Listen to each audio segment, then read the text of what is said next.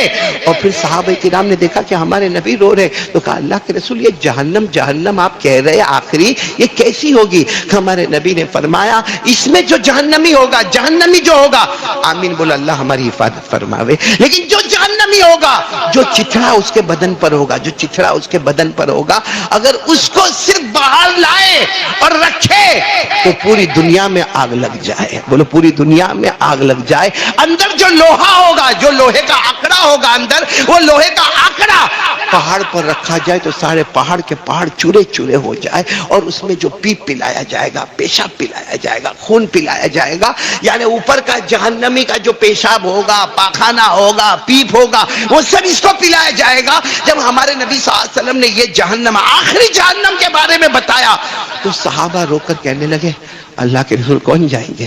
تو ہمارے نبی نے فرمایا فرعون جائے گا، قارون جائے گا، حامان جائے گا، ابو جہل جائے گا، ابو لہب جائے گا، امیہ جائے گا، ہر زمانے میں جو نبی کا دشمن ہے وہ جائے گا۔ صحابہ کرام سن رہے، لیکن ہمارے نبی کا رونا شروع، تو ایک صحابی نے کہا اللہ کے رسول یہ جائیں گے، آپ کیوں رو رہے؟ فرعون نا، قارون، حامان، ابو جہل، ابو لہب، جنہوں نے اللہ رسول کو نہیں مانا، جائیں گے جائیں گے، آپ کیوں رو رہے؟ ہمارے نبی نے فرمایا ابھی جبرائیل نے مجھے بتایا میری امت کا جو بے نمازی مرد اور عورت ہوں گے وہ بھی اسی جہنم میں جائیں گے۔ میری امت کا، بولو ساتھ میں بولو، بے نمازی۔ ابھی صحابہ کرام جو ہے نا بیٹھے ہیں اور آنکھوں میں آنسو ہے کہ اللہ کے رسول جو بے نمازی ہوگا مرد عورت وہ بھی۔ ہمارے نبی نے کہا رکو، جبرائیل آ گئے، قرآن پاک کی آیت آ گئی ہے، قیامت تک کے لیے فیصلہ ہو گیا کہ جو جہنم میں ابو جہل، فرعون، قارون، حامان جائے گا، میری امت کا بے نمازی بھی اسی جہنم میں جائے گا، مرد ہو یا عورت ہو اسی جہنم میں جائے گا۔ اور آج بھی وہ آیت ہے، کاش ہم قرآن پڑھے نا، کاش قرآن پڑھے۔ پارہ نمبر 16، بولو پارہ نمبر 16، سورہ مریم، بولو سورہ۔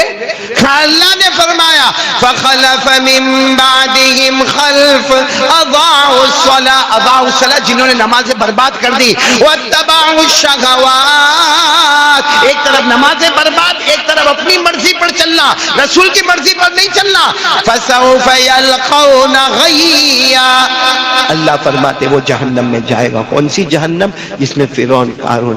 تو میرے پیارو، ہمارے پاس تو ایک راستہ ہے، صبح کا بولو نا بھٹکا ہوا شام کو واپس آئے، اسے بھٹکا ہوا، کیونکہ یہ آیت جب آتی ہے تو دل گھبرا جاتا ہے۔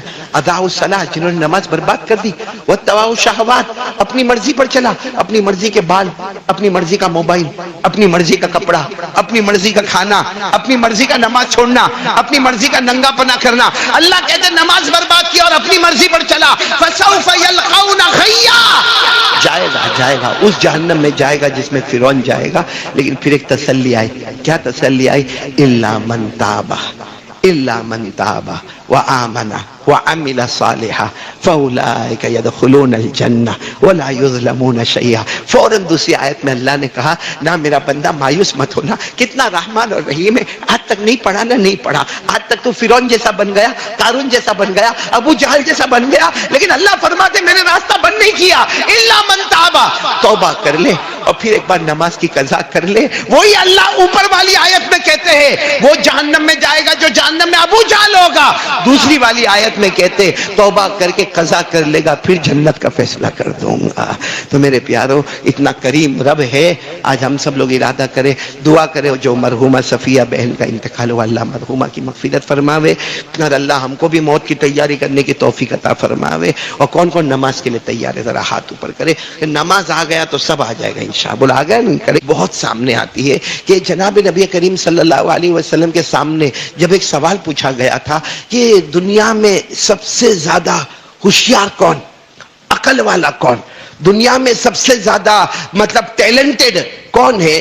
اب ہمارے اور میرے معاملے میں ایسا ہے کہ اگر مجھے کوئی پوچھے کہ من خیر الناس، من اکیس الناس، سب سے اچھا کون ہے اور سب سے زیادہ ذہین، سب سے زیادہ روشن دماغ، سب سے زیادہ ہوشیار کون، تو ہمارا ذہن فوراً جاتا ہے کہ بھئی پیسہ کس کے پاس زیادہ ہے، پہنچ کس کی زیادہ ہے، انفلوئنس کس کی زیادہ ہے، وہ سب سے اچھا ہوگا۔ حالانکہ ہمارے آقا صلی اللہ علیہ وسلم نے اتنے اچھے انداز میں فرمایا سب سے عقل مند، سب سے ہوشیار، سب سے دانا اور سب سے زیادہ روشن دماغ، ہمارے نبی نے فرمایا اکثرهم ذکرا للموت واکثرهم استعدادا للموت، سب سے دانا اور عقل مند وہ ہے جو ابھی سے اپنی موت کی تیاری کرے، جو موت کو یاد کرتا رہے۔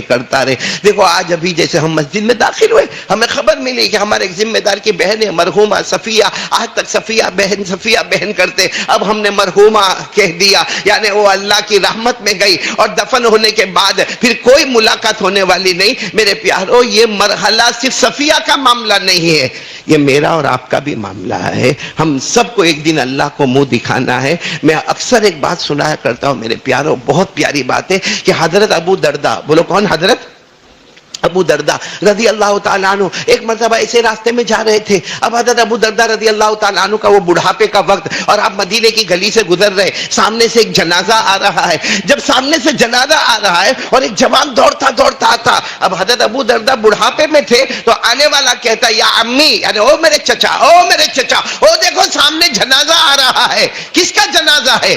حضرت ابو درداء نے اس کی طرف دیکھا، کہا تیرا جنازہ ہے.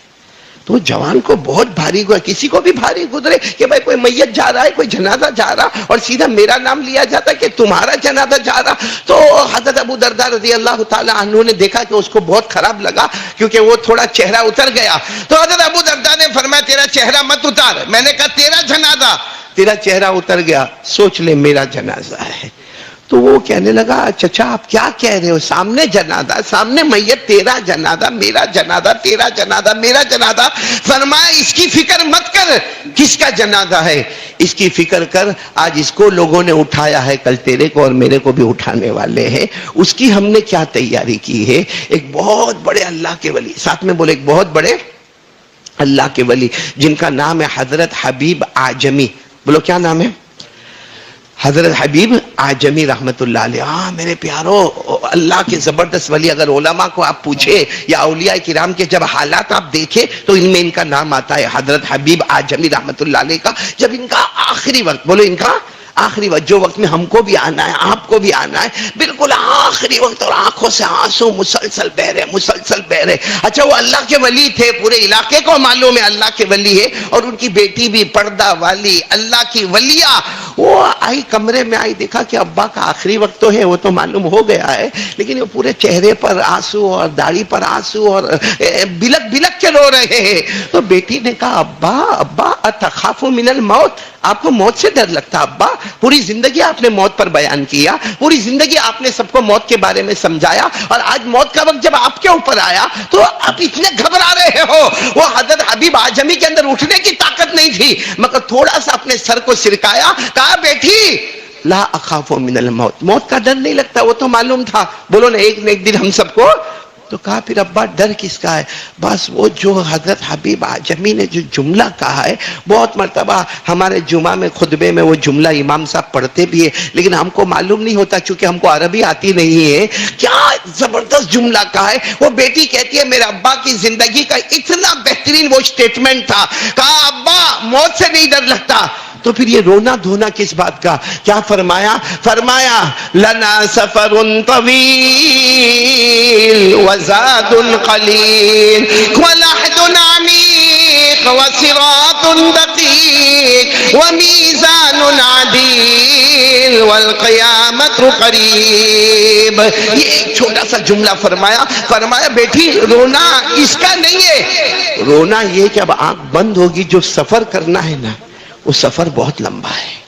قبر سے لے کر جو آخرت تک کا سفر ہے نا بہت لمبا سفر ہے، کیونکہ قبر کی اندھیری کوٹھڑی میں سب چھوڑ کے چلے جائیں گے، کوئی ساتھ میں نہیں آئے گا، سب کوئی ساتھ میں. قبرستان کا دروازہ بھی بند ہو جائے گا، وہ پہلی رات آئے گی. تو بیٹی وہ جو سفر ہے نا، سفر، یہ سفر بہت لمبا ہے، یہ دنیا کے سفر سے بھی بہت لمبا سفر ہے. اور سفر میں آدمی کو کھانا پینا چاہیے، کپڑے چاہیے. کہا زاد قلیل، میرے پاس عمل بہت کم ہے، میرے پاس بہت عمل کم ہے. وَلَحْدٌ عَمِيقٌ، اور میری قبر بہت گہری ہوگی، بہت گہری قبر کو کھودا جاتا ہے. وَصِرَاطٌ دَقِيقٌ، اور جب قیامت کا میدان ہوگا اور پل بنے گا، وہ پل بال سے زیادہ باریک ہوگا، تلوار سے زیادہ تیز ہوگا، اوپر پل ہوگا، نیچے جہنم ہوگی. والمیزان عدیل، اور ایک وہ وقت آئے گا اللہ کے ہاتھ میں ترازو ہوگا اور اچھے اور برے اعمال تولے جائیں گے. تو بیٹی یہ جو سفر ہے نا اس کے لیے رونا آتا ہے، موت کی وجہ سے رونا نہیں آتا. اتنا کہا، آسمان کی طرف نظر کی، لا الہ، بولو الا اللہ محمد رسول اللہ. بیٹی کہتی ہے میں ابا ابا ابا کرتی رہ گئی، لیکن ابا نے اپنی آنکھوں کو بند کر دیا. وہ بیٹی ابا کے دونوں کندھوں کو پکڑ کر کہتی ہے کہ آپ نے کہا، آپ جیسے بزرگ نے فرمایا کہ سفر بہت لمبا ہے، عمل بہت کم ہے. بیٹی کہتی ہے اللہ کی قسم، جس کمرے میں میرے ابا کی وفات ہوئی اسی کمرے میں میرے ابا نے 18,000 قرآن پاک کو مکمل کیا تھا. یہ تو اس کمرے کی بات ہے. 18,000 قرآن پاک کو مکمل کرنے والا کہتا ہے کہ سفر بہت لمبا ہے، عمل بہت تھوڑے. ہم نے کتنا قرآن پاک میرے پیارا؟